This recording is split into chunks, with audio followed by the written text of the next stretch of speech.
I guess I kind of figured that maybe by dressing up like a member of Antifa or something, I can get some of these people to listen to me a bit. There's an interesting series of conversations going on online at the moment around the kind of definitions and the meanings of these terms. There's been discussions on Australian television programs about whether male privilege exists, which somehow is taken as being a unquestioned tenet, as was made obvious by the way that the programs represented it. Go and check Gary Awesome's channel if you want to hear some more about the shenanigans that went on with that. Lacey Green has been asking questions about how do anti-SJWs, anti-feminists see the term patriarchy, and also she did a video recently talking about gender and the definitions thereof. So yeah, I kind of think it's worth just kind of galloping through a few of these quickly to kind of give that point of view, because a big problem I think is definition and language, and this is why I keep insisting that semantics are important, because if you can't agree on the meaning of a term, then you can't communicate, you can't talk to anyone. You can use the same words and mean something entirely different. The example I usually go to is that of theory. Now, theory in science means essentially a confirmed hypothesis, something that has predictive and actual power. It's in many ways the highest order of knowledge in science, more so than even laws, because it has explanatory power. But when used in a colloquial sense, theory can mean something as weak as hunch, a guess. It doesn't necessarily have that same kind of impact behind it. And some of the same sort of stuff is going on in relation to gender conflict issues. But I think it's a little bit different. When it comes to theory, scientists are using it in a very precise engineering type context.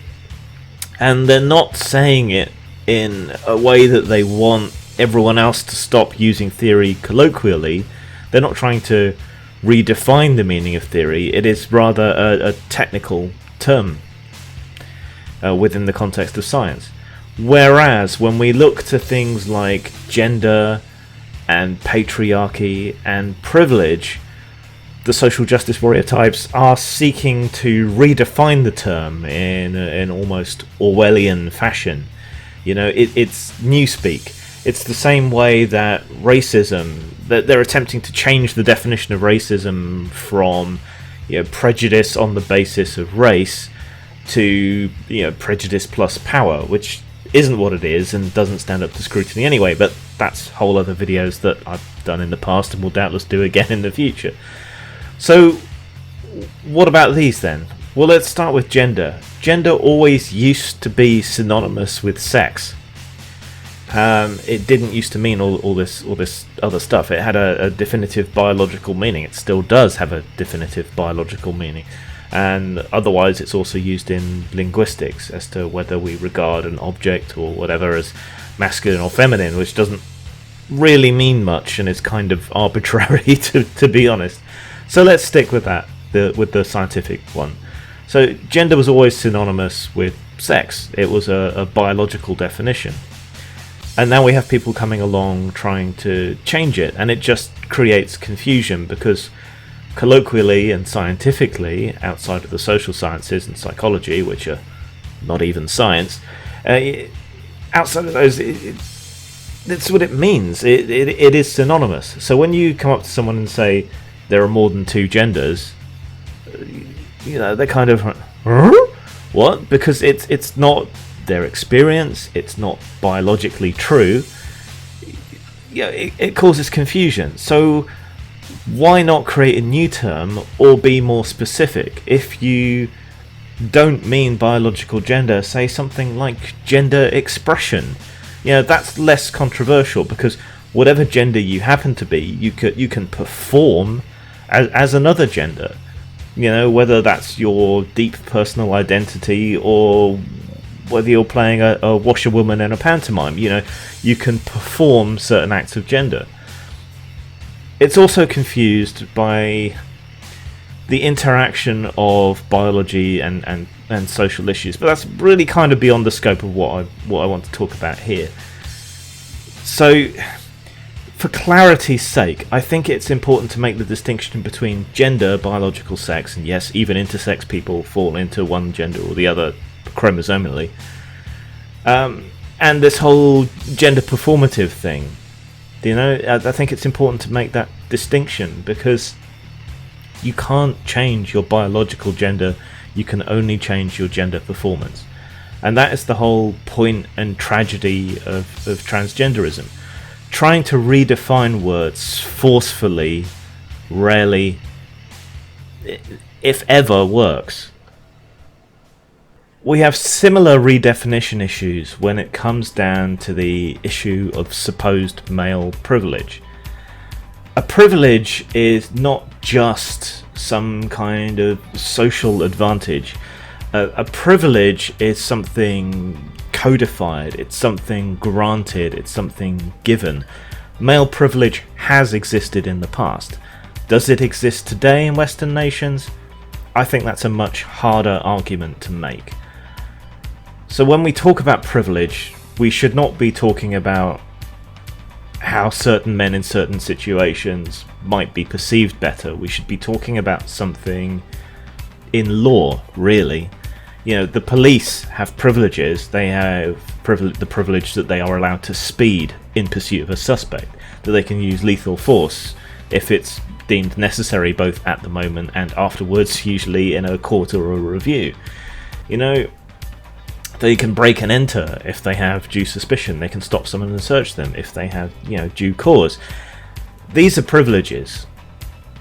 It gets a bit woolly around the issue of wealth, because wealth can give you access to things that everyone's supposed to have, or access to things that on a better level than a lot of people have access to. So there's an argument to be made about whether wealth is a privilege or not. But when it comes to men, what is there in law, as codified, as put out by our society, that argues to male privilege? I don't think there is anything. There are some male advantages, perhaps. There are some lots of male disadvantages. There are some female advantages. There are some female disadvantages. But this is a different thing to the idea of privilege. And a lot of it is down to perception.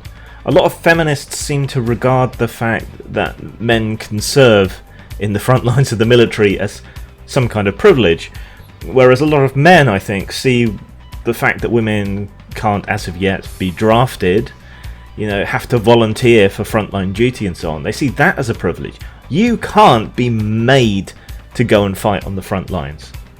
That sounds like a privilege to me. When we look to the law, I can't think of really anything other than the right to go around topless that constitutes a privilege of any kind for men, and that's a pretty damn trivial privilege when it comes down to it.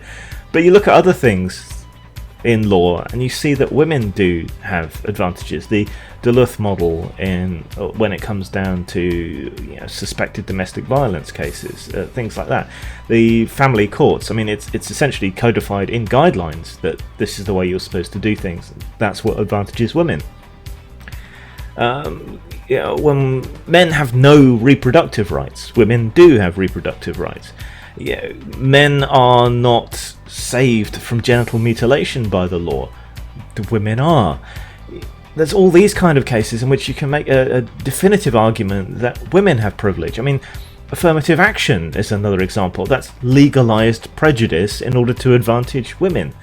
That's a privilege. I can't think of anything other than the topless thing that would constitute a male privilege.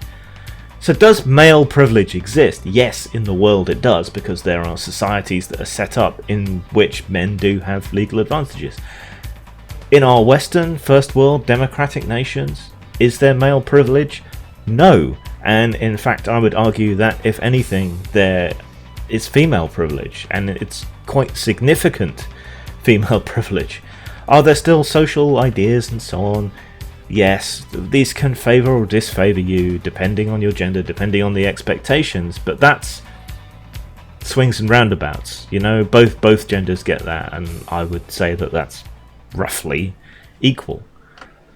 So lastly, what do we mean by a patriarchy? What is patriarchy? Well, definitionally, it's a society run by men or fathers.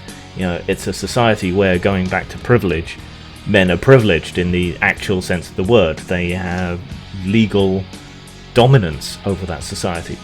So patriarchies do exist in Africa, in the Middle East, places like that, where women are deliberately excluded and deliberately disadvantaged. So, they can't serve in government at all.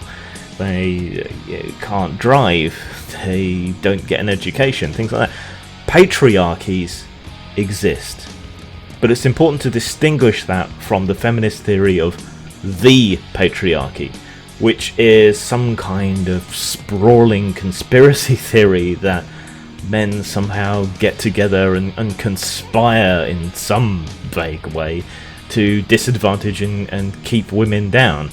It's an invisible bogeyman.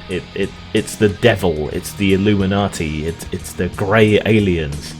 It's the Bilderberg group, except that it doesn't exist. It's just absurd on its face. If anything, men go out of their way most of the time, most men, to look after women, to spare them problems. You can argue that that's patronizing, but it's hardly an indication of a patriarchy. There is basically nothing to support the idea of a patriarchy in Western nations, and every argument you might make for can be turned around and used equally to argue that we're living in a matriarchy where men exist to serve women, where men are disposable and women are exalted. I don't necessarily think either argument has any particular merit to it, but it can be made either way.